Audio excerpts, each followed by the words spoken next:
Hello mga kamat. Ang lesson natin ngayon ay writing an equation of a line given the intercepts. Okay, simulan na natin. So ito yung problem natin. Write the equation of a line given the x-intercept -3 and the y-intercept +4. So kapag ang given na intercepts, of course, intercept form natin gagamitin, which is x over a plus y over b is equal to 1.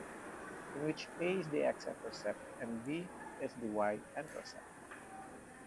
Isa-substitute lang natin. So A is equal to -3 and y is equal to +4.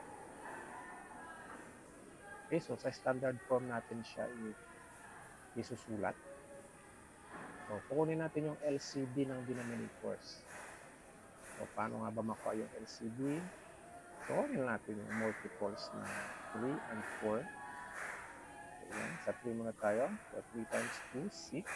3 times 3, 9. 3 times 4, 12. And so on kung kinakailangan. And then, sa 4 times 2, 8. Times 2, 12. Times 4, 16. 4 times 2, 8. Times 3, 12. Times 16. And so on.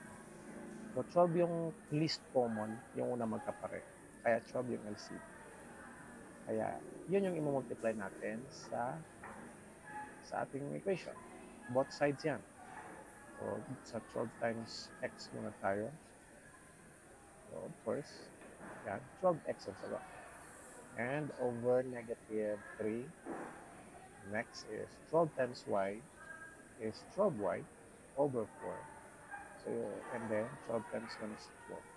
So, iniisa-isa lang natin, no? Hindi tayo nagmamadali. So, step by step tayo. So, 12 divided by -2 is -4, and then may x pa yan. So, 12y divided by 4 is 3y. And then, bring down 12. So, kailangan yung leading term natin ay positive. So, gawin natin positive kasi yun yung requirement. So, i-multiply natin silang lahat sa negative.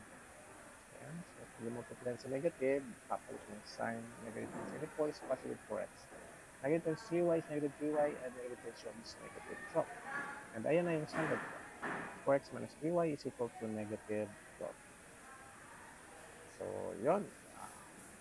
Ganun lang yung tamang pag-write ng equation of a line kapag ang given ay intercepts.